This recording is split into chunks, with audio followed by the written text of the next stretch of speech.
Hey, saya Aili dan ini Bicara Saham. Kali ini, kita akan membahas berita tentang rencana Wijaya Karya untuk melaksanakan penambahan modal dengan skema rights issue.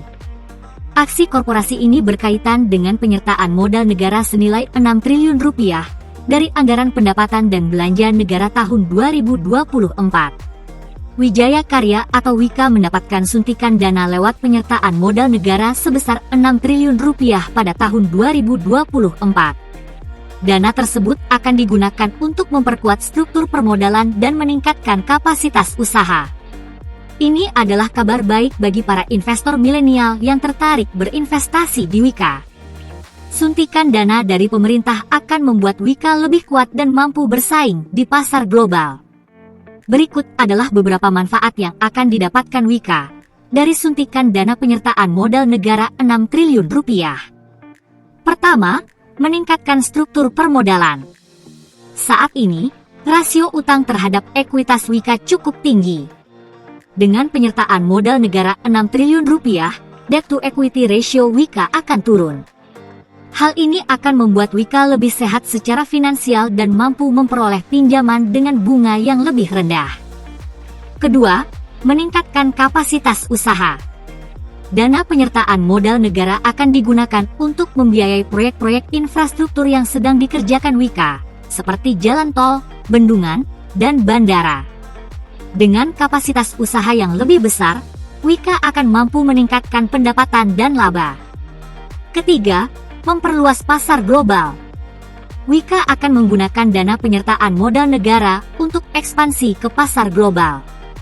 Hal ini akan membuka peluang baru bagi Wika untuk mendapatkan kontrak-kontrak infrastruktur di luar negeri. Dengan berbagai manfaat tersebut, Wika menjadi salah satu saham yang menarik untuk dipertimbangkan oleh investor milenial. Wika memiliki prospek pertumbuhan yang cerah dan didukung oleh pemerintah. Lalu, bagaimana kondisi fundamental Wijaya Karya saat ini? Yuk kita review.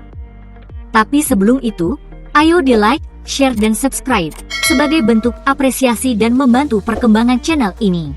Terima kasih.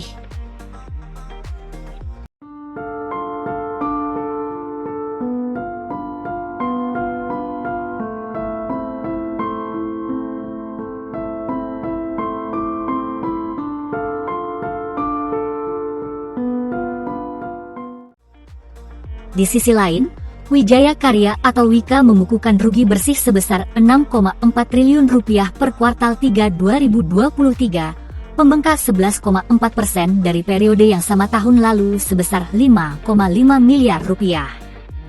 Penyebab utama rugi bersih Wika adalah peningkatan beban lain-lain sebesar 733% dari 553 miliar rupiah menjadi 4,5 triliun rupiah. Beban lain-lain ini terdiri dari beban keuangan, beban asuransi, dan beban pajak. Selain itu, beban keuangan Wika juga meningkat 200% dari 815 miliar rupiah menjadi 2,3 triliun rupiah. Peningkatan beban keuangan ini disebabkan oleh kenaikan suku bunga dan nilai tukar rupiah terhadap dolar Amerika Serikat. Meskipun mengalami rugi bersih, pendapatan Wika justru meningkat 17,9% dari 12,7 triliun rupiah menjadi 15 triliun rupiah. Peningkatan pendapatan ini terutama berasal dari segmen infrastruktur dan bangunan gedung. Dengan kinerja keuangan yang kurang memuaskan ini, apakah masa depan Wika cerah? Masa depan Wika masih cukup cerah. Wika masih memiliki kontrak-kontrak proyek yang besar yang akan selesai dalam beberapa tahun ke depan. Selain itu, Wika juga memiliki posisi keuangan yang cukup kuat dengan total aset mencapai 66,6 triliun rupiah.